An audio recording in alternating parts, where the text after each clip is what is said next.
Olá, amigos, bem-vindos à Oficina de Astronomia número 487. Eu sou o professor Luiz Augusto da Silva, da rede Ômega Centauri para o aprimoramento da educação científica, e hoje nós vamos falar sobre a proximidade de Marte ao planeta Terra. Mas antes, vamos às nossas tradicionais mensagens e lembretes, né, meu diretor? Comando do estúdio sempre a cargo do nosso competente Tiago Basso, que, aliás, é o produtor do canal Livro Leve e Solto, lá no YouTube. É isso mesmo, né, meu diretor? Livro Leve e Solto, canal de crítica literária, comentários sobre livros. Eu já estou inscrito e posso dizer para vocês, vale a pena, inscrevam-se também, porque o conteúdo realmente é muito interessante. Sem falar que livro é livro, né? Dispensa maiores comentários. Temos também, já quase terminando o ano de 2023, mas, aliás, de 2022, né? Eu já estou com a cabeça em 2023, né, meu diretor? Mas 2023 já chegou, sim. Olha só o que eu tenho aqui, meus amigos, o Anuário Catarinense, o Anuário Astronômico Catarinense, edição 2023. Já está disponível para aquisição, excelente trabalho, 9 anos de publicação consecutiva, excelente trabalho do nosso colega Alexandre Amorim, do Núcleo de Estudos e Observações Astronômicas José Brasilício de Souza, de Florianópolis, em Santa Catarina. Você manda um e-mail para costeira1@yahoo.com e pede o seu exemplar, e lá você tem as informações sobre como proceder para obter o seu exemplar do Anuário Astronômico Catarinense 2023, que está excelente como sempre. E o nome, né, meu diretor, catarinense, não tem nada a ver, é porque é produzido em Santa Catarina, mas as efemérides, os textos, as tabelas, os mapas que tem aqui dentro valem para todo o Brasil, e alguns até para toda a América do Sul e alguns até para todo o planeta, tá? Que mais que nós temos aqui?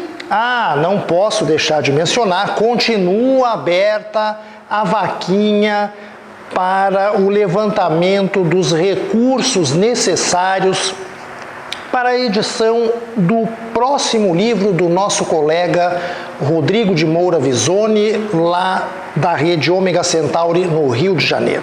Eu vou mostrar aqui, já mostrei em outras oficinas, vou mostrar de novo, o volume de autoria do Visoni sobre Roberto Landel de Moura, o precursor do rádio. Ele tem outros volumes também, um sobre o inventor da máquina de escrever, outro sobre os balões de Santos Dumont, e agora, no mesmo estilo dessa edição primorosa, que já é marca registrada do nosso colega Rodrigo Visoni, está para sair Os Balões de Augusto Severo, em provável parceria com a Universidade Federal do Rio Grande do Norte. Então você entra lá no site vaquinha.com.br, vaquinha é com K, e a conta é 675869.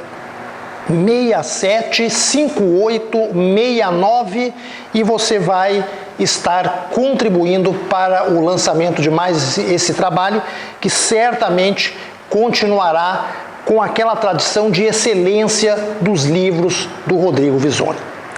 O que mais que temos por aqui?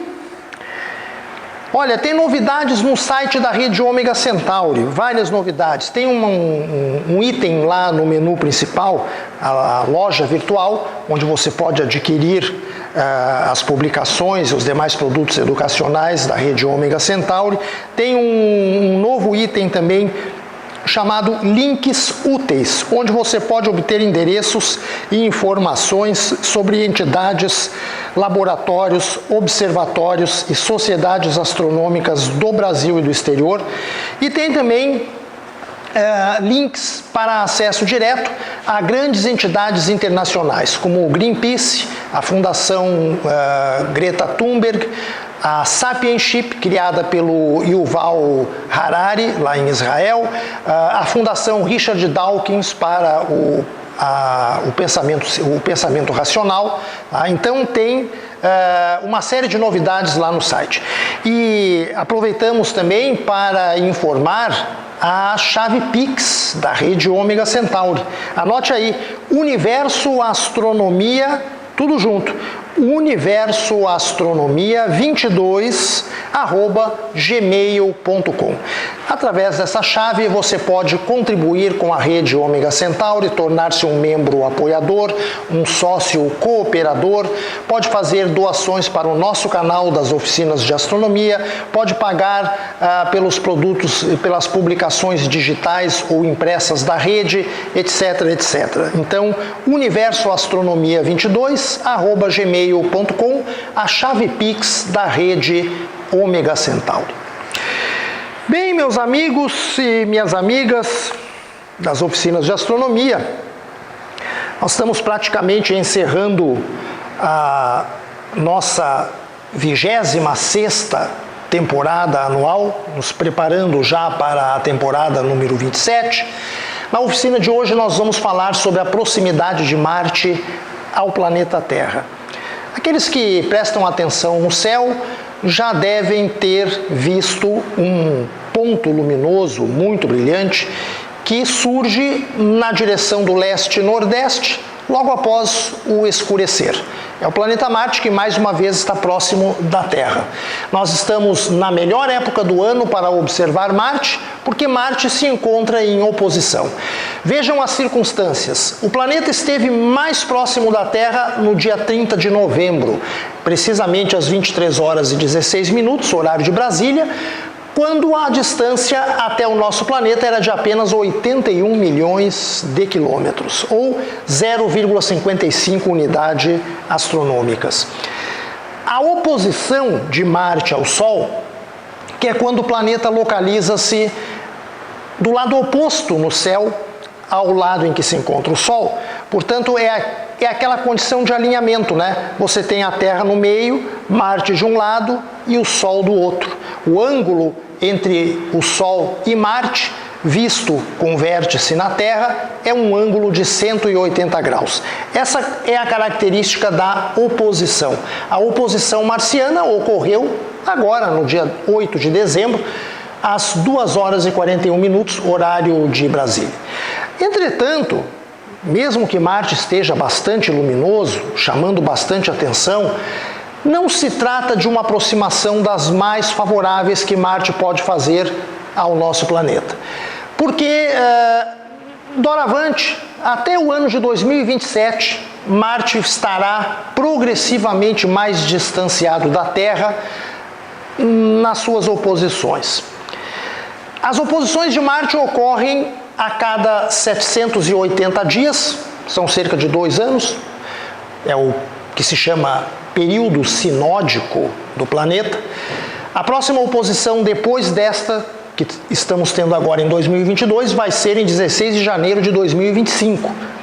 E a anterior foi em 13 de outubro de 2020. Então vocês vejam que dá mais ou menos 2 anos entre uma posição e a outra. Na oposição atual, Marte vai apresentar magnitude máxima, brilho máximo de menos 1,9, apresentando um disco com diâmetro aparente máximo de 17,1 segundos de arco. Para vocês terem um padrão de comparação, nas melhores oposições marcianas, que são chamadas também de oposições perihélicas, o brilho do planeta pode chegar a magnitude menos 2,9. Isto aqui é um pouco mais brilhante que Júpiter. Júpiter tem magnitude menos 2,5. Menos 2,9 é um pouquinho mais brilhante do que Júpiter. Não é o caso agora, né? Marte está a menos 1,9, ou seja, 2,5 vezes menos brilhante do que ele poderia estar caso a oposição fosse perihélica. E o diâmetro máximo nas oposições periélicas pode chegar a quase 26 segundos de arco. Na verdade, 25,7 para ser mais exato. E nós teremos agora 17,1 e nas próximas oposições, 2025 até 2027, o diâmetro e o brilho serão ainda um pouquinho menores. Para a gente compreender por que acontecem essas variações, nós temos aqui um diagrama onde nós temos o Sol, a órbita da Terra, esse círculo mais interno, e a órbita de Marte aqui fora. Vocês sabem que as órbitas dos planetas não são perfeitamente circulares, elas são levemente elípticas. Então, vejam só, na oposição de 2020, por exemplo, o planeta Marte chegou a uma distância de 0,41 unidades astronômicas da Terra. Na oposição de 2022, vejam que o distanciamento entre as órbitas dos dois planetas é um pouquinho maior. Nós temos 0,54, 0,55, como eu tinha dito antes. Na oposição de 2010, recuando um pouquinho no tempo, a distância foi de 0,66 unidades astronômicas e ela veio caindo nas oposições seguintes, 2012, 2014, 2016, até 2018, que foi uma oposição periélica. A distância entre Marte e a Terra foi de apenas 0,38 unidades astronômicas naquela ocasião. Tá? Então, nesses casos, a distância Marte-Terra é da ordem de 56, 58 milhões de quilômetros tipicamente. Então, por causa da elipticidade das órbitas, tanto da Terra quanto de Marte, uma oposição marciana nunca é igual à outra, certo? Muito bem, vamos ver algumas curiosidades sobre Marte. 27 de agosto de 2003. Eu não sei se vocês lembram, mas naquela data, Marte atingiu a menor distância à Terra nos últimos 60 mil anos. 55,76 milhões de quilômetros. A próxima situação semelhante a essa vai ocorrer apenas em 28 de agosto de 2287, quando a distância será inclusive um pouquinho menor, 55,69 milhões de quilômetros. Tá? Inclusive, nos anos seguintes, e inclusive lá em 2003, apareceram umas fake news. Ainda não se usava essa expressão, né, meu diretor, fake news em 2003, mas era uma fake news e que se repetia a cada ano que Marte chegava novamente a entrar em oposição, vinha aquela notícia: Marte vai ficar do tamanho da lua cheia no céu. Isso obviamente era uma inverdade, né, para não dizer coisa mais feia. Apareceu isso durante muitas oposições sucessivas de Marte e a origem foi lá em 2003. Mas nem em 2003 Marte ficou do tamanho da lua cheia, claro que não. Muito bem, mais algumas curiosidades sobre as oposições marcianas. Vejam que a data da oposição, agora em 2022, 8 de dezembro, não coincidiu com a data de menor distância à Terra. Ora, mas se eu tenho o Sol, a Terra e o planeta alinhados, então eu não deveria ter a menor distância do planeta à Terra exatamente no dia da oposição? Na verdade, não. Porque, mais uma vez, a gente ressalta, as órbitas de Marte e da Terra não são circulares, elas são elípticas. E, além disso, elas não estão situadas exatamente no mesmo plano. A órbita marciana está inclinada em quase 2 graus em relação ao plano da órbita da Terra em torno do Sol, também conhecido como plano da eclíptica.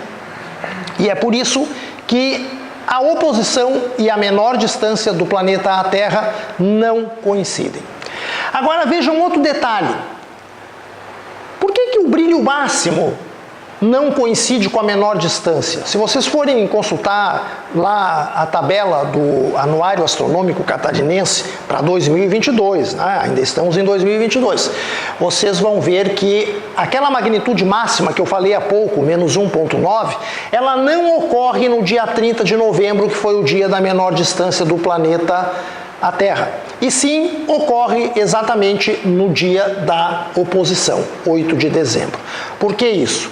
Porque na oposição, a luz solar refletida por Marte ela incide mais diretamente aqui na Terra, por causa dessa condição de alinhamento, a elongação de Marte ao Sol sendo exatamente de 180 graus. E também porque, pasmem só, Marte mostra um pequeno efeito de fase. Fase, meu diretor, mas quais são os planetas que mostram fases no Sistema Solar? Mercúrio e Vênus, que ficam dentro da órbita da Terra, estou certo ou estou errado? Já mencionamos isso aqui muitas vezes. Marte está do lado de fora, é o primeiro planeta externo à órbita da Terra. Como é que Marte apresenta fases? É curioso, né?